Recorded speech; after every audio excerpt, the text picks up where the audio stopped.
Hello everyone, कैसे हो आप सब। आई होप आप सब अच्छे होंगे। फाइनली हमारा एग्रेशन जो है वो कंप्लीट हो चुका है। आज एक न्यू टॉपिक पढ़ेंगे, सोशल कॉग्निशन। तो स्टार्ट करते हैं आज का वीडियो। सोशल कॉग्निशन बेसिकली क्या है? Refer to the way in which we interpret, analyse, remember and use information about a social world. क्या है सोशल कॉग्निशन में? हम क्या करते हैं, कोई भी सोशल वर्ड की इंफॉर्मेशन है उसको इंटरप्रेट यानी उसकी मीनिंग को समझते हैं, अंडरस्टैंड करते हैं। एनालाइज करते हैं, एनालाइज यानी उसका विश्लेषण करते हैं। रिमेंबर उसको याद रखते हैं और यूज़ करते हैं इंफॉर्मेशन को। ठीक है, यानी कि जितनी भी सोशल वर्ड से रिलेटेड जितनी भी इंफॉर्मेशन है उसको क्या करते हैं हम? इंटरप्रेट करते हैं, एनालाइज करते हैं, रिमेंबर करते हैं और यूज़ करते हैं। ये क्या हो जाता है हमारा सोशल कॉग्निशन। ठीक है, सोशल कॉग्निशन में अब आता है स्कीमाज। स्कीमाज होते क्या है? Mental structure that help us to organise social information and guide the processing of a such information. इसमें क्या करते देखिए, स्कीमाज क्या है? स्कीमाज मेंटल स्ट्रक्चर है। ठीक है, मेंटल स्ट्रक्चर है। इसमें क्या करते हैं हम कि जो भी ये हमारी हेल्प करता है चीज़ों को ऑर्गेनाइज करने में। यानी कोई भी सोशल इंफॉर्मेशन है कोई भी सोशल इंफॉर्मेशन है उन इंफॉर्मेशन को ऑर्गेनाइज करने में ये स्कीमाज जो हमारी मदद करते हैं। ठीक है, आप लाइब्रेरी में जाते हो, लाइब्रेरी में आपने ऐसे देखा होता ना, ब्लॉक 1, ब्लॉक 2, ब्लॉक 3, और उस पर चिट्स भी रखी होती है कि साइकोलॉजी वाले बुक्स इधर मिलेगी, इकोनॉमिक्स वाली बुक्स इधर मिलेगी। यानी साइकोलॉजी से रिलेटेड इंफॉर्मेशन आपको एक प्रॉपर ब्लॉक 1 में मिलेगी, इकोनॉमिक्स से रिलेटेड वाली इंफॉर्मेशन प्रॉपर ब्लॉक 2 में मिलेगी, या मैथ से रिलेटेड वाली ब्लॉक, यानी कि ब्लॉक वाइज बांट रखा है चीज़ों को कि इस ब्लॉक में, यानी कि कोई भी स्पेसिफिक, यानी कि हमारे जैसे साइकोलॉजी से रिलेटेड इंफॉर्मेशन कहाँ मिलेगी? यानी ब्लॉक 1 में ही मिलेगी, ब्लॉक 2 में इकोनॉमिक्स वाली मिल जाएगी इंफॉर्मेशन। ऐसे ही हमारा ना ऐसे सोशल इंफॉर्मेशन होती है, हमने ना ऑर्गेनाइज करके रखा होता है। स्कीमाज में क्या होता है, जो इंफॉर्मेशन है उसको ऑर्गेनाइज करने में हेल्प करती है। यानी कोई सर्टेन इंफॉर्मेशन है वो इसी ब्लॉक में जाएगी इंफॉर्मेशन। यानी टीचर का ब्लॉक बनाओ, ये फॉर एग्जाम्पल के ये आपके मतलब मेंटल स्ट्रक्चर ऐसा कि टीचर का आपका ये ब्लॉक है, तो टीचर से जितने भी रिलेटेड इन्फॉर्मेशन, आप सारी टीचर से रिलेटेड इन्फॉर्मेशन इस वाले ब्लॉक में जाएगी, या डॉक्टर से रिलेटेड जितनी इन्फॉर्मेशन है इस वाले ब्लॉक में जाएगी। ठीक है, आई होप आपको समझ में आ रहा होगा। स्कीमास क्या है? स्कीमास बस मेंटल स्ट्रक्चर है जिसके थ्रू हम ये देखते हैं कि कोई भी सोशल इंफॉर्मेशन है उसको ऑर्गेनाइज करके रखते हैं, उसमें ये हमारी मदद करता है। अलमीरा के अंदर, अलमारी में आप क्या करते हो, एक स्पेशल आपने बॉक्स बना रखे होते हैं ना कि इसमें सिर्फ हमारी टी शर्ट्स होंगी, इसमें हमारी पैंट्स होगी, या इसमें कुर्तीज़ होंगी सिंपल, या फिर इसमें दुपट्टाज होंगी। यानी हमने ब्लॉक बना रखे। अगर कोई भी न्यू इन्फॉर्मेशन आती है ना हमारे पास, तो जैसे हमारे पास न्यू पैंट आई तो किस वाले उसमें डालेंगे हम? जहाँ पैंट्स की सीरीज़ बना रखी है, हमने लाइंस बना रखी, उसी में रखेंगे, ना कि चुन्नी वाली साइड में डाल देंगे। यानी हर एक के प्रॉपर ऑर्गेनाइज करके रखा हुआ होता है। ठीक है, ऐसे सोशल इंफॉर्मेशन को हम क्या करते हैं, ऑर्गेनाइज फॉर्म में रखे होते हैं वो। हाँ, स्कीमाज हमारी हेल्प करता है इंफॉर्मेशन को ऑर्गेनाइज करने में। ठीक है, स्कीमाज हो गई हमारे। और ये डेवलप कैसे होते हैं? हमारे एक्सपीरियंसेस के थ्रू ये डेवलप होते हैं। और resistant to change, resistance the change, ये क्या करते हैं? ये ना अपने आप को चेंज नहीं करते। यानी एक बार आपने अपना स्कीमास जो बना लिया ना, वो जल्दी से चेंज नहीं होगा। आपने किसी पर्टिकुलर इंफॉर्मेशन के प्रति या कोई ऑब्जेक्ट के प्रति आपने एक क्या स्कीमास को बना लिया, तो वो जल्दी से चेंज नहीं होगा। ठीक है, वो रजिस्ट करता है चेंज होने का, यानी कि मैं चेंज नहीं होगा। एक बार जो आपने मेरे लिए जो स्कीमास बना लिए वो स्कीमास बन गई, वो चेंज नहीं होंगे। ठीक है, अब आता है प्राइमिंग। प्राइमिंग में क्या होता है देखिए, ट्रांसहिस्ट्री in the ease with which specific schemas can be activated produced by experiences relevant to the schemas। इसमें क्या हुआ, कोई भी schemas है आपका, ठीक है, कोई भी आपका schemas बना हुआ है, उससे रिलेटेड आपने कोई चीज़ एक्सपीरियंस करी। ठीक है, कोई भी स्कीमाज है, स्कीमा से रिलेटेड आपने कोई चीज़ एक्सपीरियंस करी, तो उससे क्या होगा, उस चीज़ से आपने जैसे उस चीज़ को एक्सपीरियंस करा तो उससे ना एक न्यू चीज़ प्रोडक्ट निकल कर आया, एक स्पेसिफिक स्कीमाज निकल कर आया। ठीक है, एक स्पेसिफिक स्कीमाज जो आपका एक्टिवेट हुआ वो किस, और वो है ना जो स्पेसिफिक स्कीमाज है वो ट्रांसहिस्ट्री, यानी कि कुछ थोड़े समय के लिए, क्षण भर बोलते ना, थोड़े समय के लिए ये चीज़ एक्टिवेट हुआ।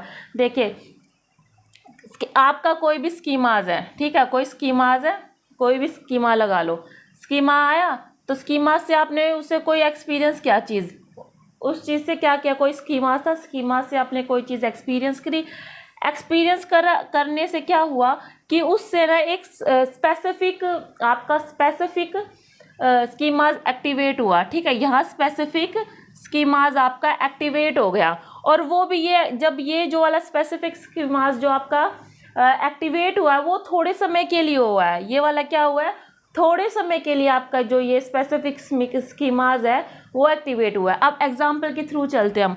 स्पेसिफिक आपने देखिए, आपने मोटिवेशन कोई भी मोटिवेशन सॉन्ग सुना होगा, मोटिवेशन सॉन्ग सुनते हैं ना आप, आपके अंदर कैसे एक अचानक से एक जोश भर आता है कि अब कोई भी सॉन्ग सुना मोटिवेशन, कोई भी शायरी लाइंस कुछ सुना तो अंदर आपके क्या हुआ, एक जोश भर गया अंदर से कि हाँ अब मैं भी कर सकता हूँ। ठीक है, ये वाली फीलिंग आई। यानी एक स्कीमाज बना, आपने क्या देखा, एक स्कीमाज है, आपके इंफॉर्मेशन आई कि हाँ मैंने सॉन्ग सुना।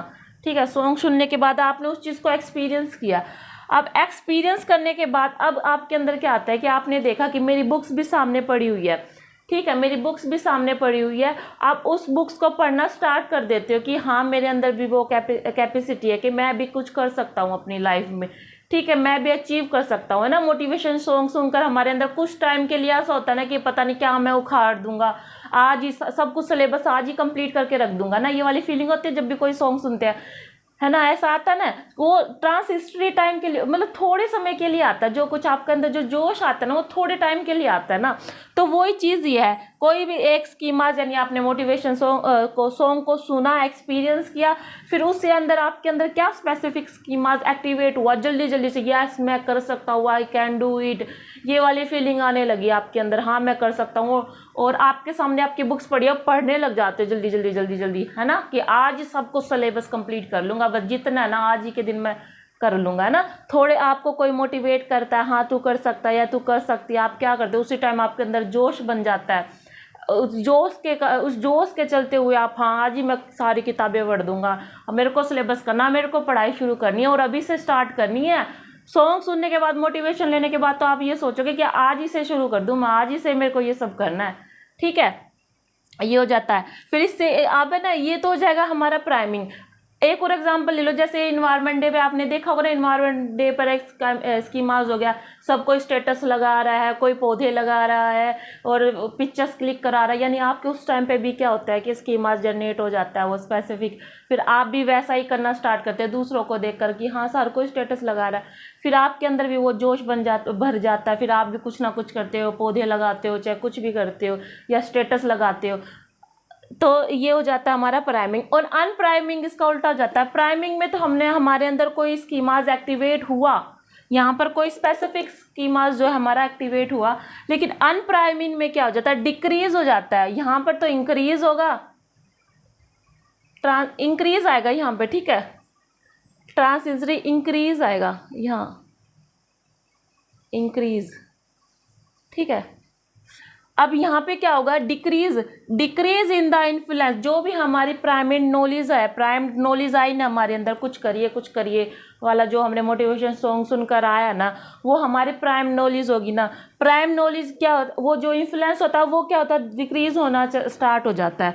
Following A behaviour expressing that knowledge, ठीक है।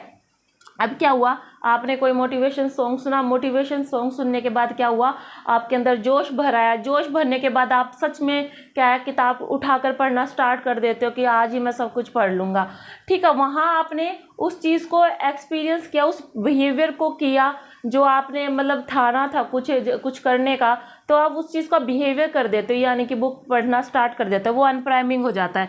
यहाँ पर तो आपने सोचा कि हाँ मैं कुछ कर सकता हूँ, ये आई कैन डू इट, ये वाली फीलिंग थी। यहाँ पर बिहेवियर एक्सप्रेस करना स्टार्ट कर देते हो, यहाँ एक्चुअल में आप क्या करते हो, स्टडी करना स्टार्ट कर देते हो। अब वो जो मेरे अंदर जोश वाली फीलिंग आई थी ना, वो यहाँ पे डिक्रीज होना स्टार्ट हो जाती है, ठीक है। यहाँ पर तो इंक्रीज होती है कि कुछ करने की इच्छा, और यहाँ पे क्या हो जाती है, वो चीज़ डिक्रीज हो जाती है हमारी, क्योंकि हम वो जो बिहेवियर एक्सप्रेस, फिर देखना 5-10 मिनट आप पढ़ते हो ना, बस हाँ पहले तो जोश आया मोटिवेशन सॉन्ग सुनकर या लाइन सुनकर, फिर आधा घंटा लगा लो, 1 घंटा, फिर चल कोई बात नहीं 2 मिनट बाद रेस्ट कर लूँगा। यानी ट्रांसिस्टरी मूवमेंट के लिए आपके अंदर आया था, वो जो सदा के लिए नहीं आया था। फिर आप पहले जैसे ही हो जाते हो, कुछ नहीं पढ़ पाते हो। ठीक है, कोई बात नहीं, अभी तो बहुत टाइम है पेपर का, 2 महीने पढ़े हुए, फिर पढ़ लेंगे यार। ठीक है, फिर आपके अंदर ये फीलिंग आ जाती है। स्टार्टिंग में तो ये था आज ही कर दूंगा सब कुछ, आज ही सिलेबस कंप्लीट कर दूंगा, लेकिन फिर थोड़े टाइम के बाद जब जैसा ही टाइम बीतता है आपकी अनप्राइमिंग होती है। अनप्राइमिंग होने के बाद आप बस ठंडे हो जाते हो, आराम से चिल हो जाते हो। अभी तो 2 महीने पढ़े, टाइम लगेगा, पेपर वो भी बहुत दूर है। अब यार रेस्ट करते हो फिर पढ़ूंगा, है ना। यहाँ होंगे अनप्राइमिंग।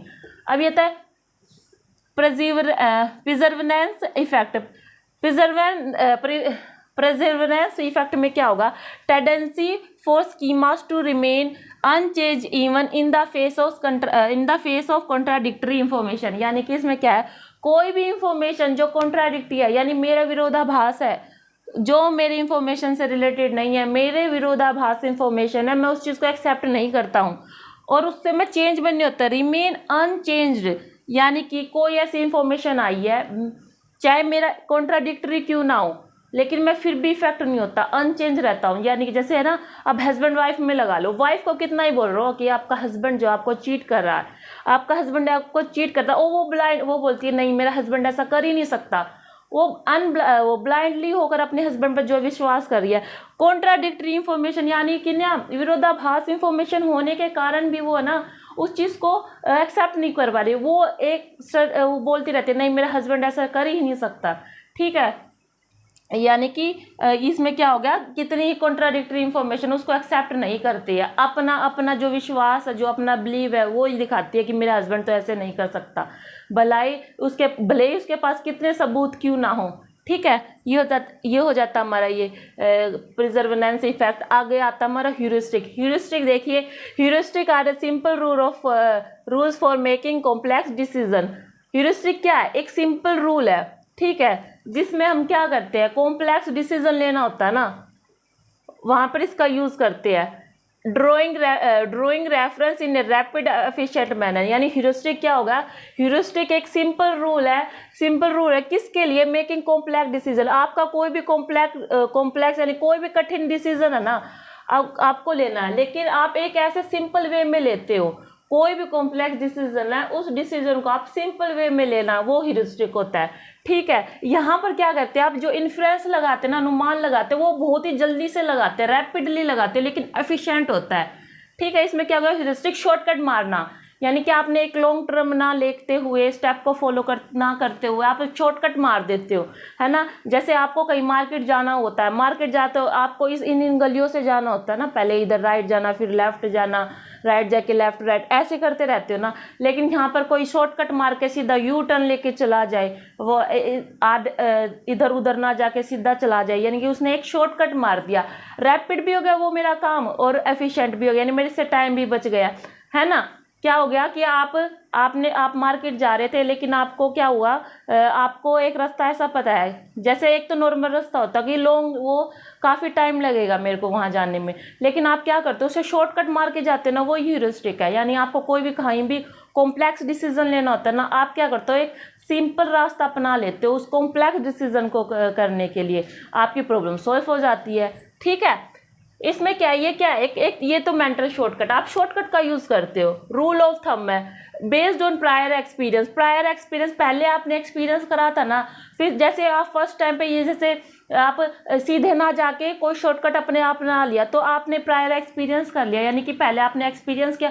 सेकंड टाइम जब आप मार्केट जाओगे तो उसी रास्ते को अपनाओगे, यहाँ से सीखते हैं प्रायर एक्सपीरियंस। ठीक है, अप्लाई मैनी सिचुएशन, यानी आपने देखा कि यहाँ तो ना शॉर्टकट लग के मैं चला गया था, अब आपको कहीं और जाना, मार्केट ना जाके कहीं हॉस्पिटल जाना, आप पहले ये देखते हो कि कौन से रास्ते से जाए, गूगल पे सर्च कर आपने देखा ऐसे ऐसे ऐसे करके जाता है, लेकिन आप इसको अल्टरनेट भी देखते हो, यहाँ से कौन सा ऐसा और रास्ता है जिससे मैं आसानी से पहुंच सकता हूं।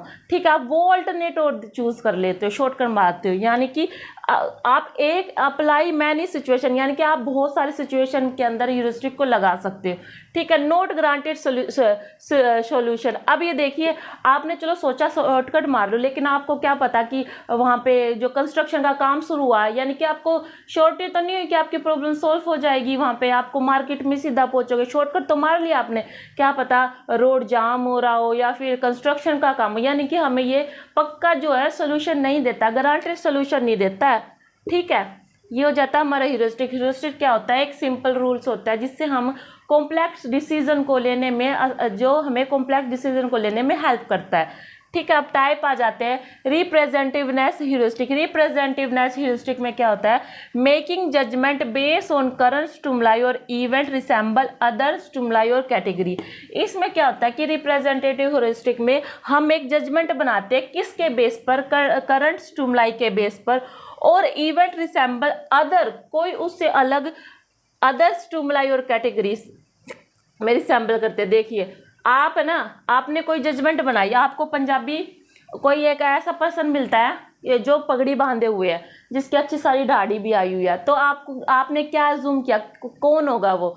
आपने क्या किया कि आपने सोचा ये पगड़ी बांधे और दाढ़ी है, इसके ये पक्का सरदार होगा, तो आप सीधा आगे से तो सर श्री अकाल सरदार जी, आप ऐसा बोलते हो ना, सर श्री अकाल सरदार जी, ठीक है। यानी आपने रिप्रेजेंटेटिव ह्यूरिस्टिक लगाया, यानी आपके अंदर कोई करंट स्टिमुलाई वो पर्सन था, आपने उसको एक कैटेगरी में डाल के कैटेगरी में डाल दिया, उसको देखकर कि वो पगड़ी बांधी उसकी दाढ़ी है, तो आपने उसको सर श्री अकाल बोला, ठीक है। ये हो जाता है हमारा रिप्रेजेंटेटिव ह्यूरिस्टिकनेस। सेकंड है हमारा अवेलेबिलिटी ह्यूरिस्टिक। अवेलेबिलिटी ह्यूरिस्टिक में कहता है how easily specific kind of information can be brought to mind, यानी कितनी आसानी तरीके से, कितनी ईजी तरीके से जो स्पेसिफिक काइंड इंफॉर्मेशन है वो हमारे माइंड में आती है। यानी कि देखो, अब कोई सपोज कर ले कि हम ये सोचते हैं कि चलो प्लेन से आज हम ट्रैवल करेंगे, लेकिन हर टाइम ये सोचते रहते हैं भाई कहीं हम प्लेन क्रैश ना हो जाए।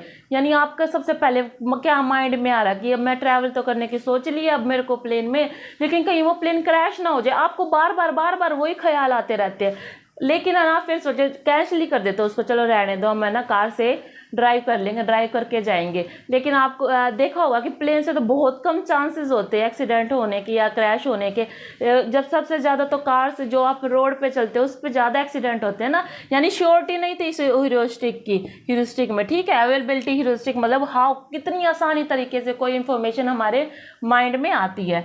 Anchoring adjustment heuristic, strategy to use a number or value as anchor or a starting point, reference point to which we then make adjustment। इसमें क्या होता है, सभी लेडीज यूज़ करती है इसको, ठीक है।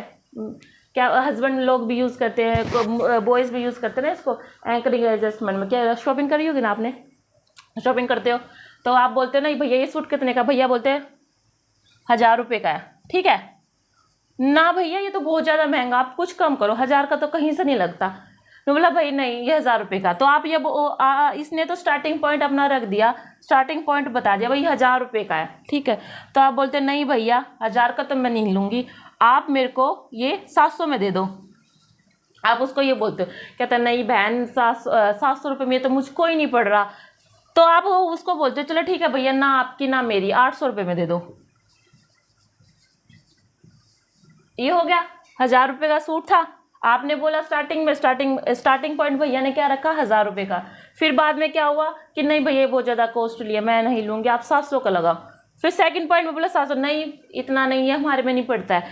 फिर वो बोलते चलो ठीक है भैया, ना आपकी ना मेरी, तो आप एक एडजस्टमेंट वाला स्कोर जो होता है ना, एडजस्टमेंट स्कोर लगाते हैं ना। एडजस्टेड स्कोर क्या होगा हमारा, ठीक है उसने भी एडजस्ट कर लिया, मैंने भी एडजस्ट कर लिया कि 800 रुपये में हम ले लेंगे, ठीक है। तो यानी कि आपने वो सूट कितने रुपए में ले लिया, 800 रुपये में वो सूट को परचेज कर लिया, ठीक है। ये हमारा स्टार्टिंग पॉइंट हो जाता है, जहाँ पर उन्होंने स्टार्टिंग में पॉइंट रखा, ठीक है। उसके बाद क्या हुआ, हमने अपना स्कोर नहीं, हमें नहीं चाहिए 700 रुपये में, नहीं 700 रुपये लगाओ तब हम परचेज कर, कहते नहीं इतना तो मेरे में भी नहीं पड़ता है, तो 700 का ठीक है, आपकी ना मेरी, आप 800 में लगा लो, ठीक है। तो वो 800 में लगाते, ये हमारा क्या हो जाता है, एडजस्टिंग स्कोर हो जाता है, ठीक है। सोशल कॉग्निशन के जो हमारे बायस है ना, वो हम बैरियर्स या बायस है जो भी है, वो हम कल करेंगे। आज के लिए सिर्फ इतना ही। अगर आपको पसंद आया हो मेरा आज का वीडियो, प्लीज़ लाइक कीजिएगा। Thank you.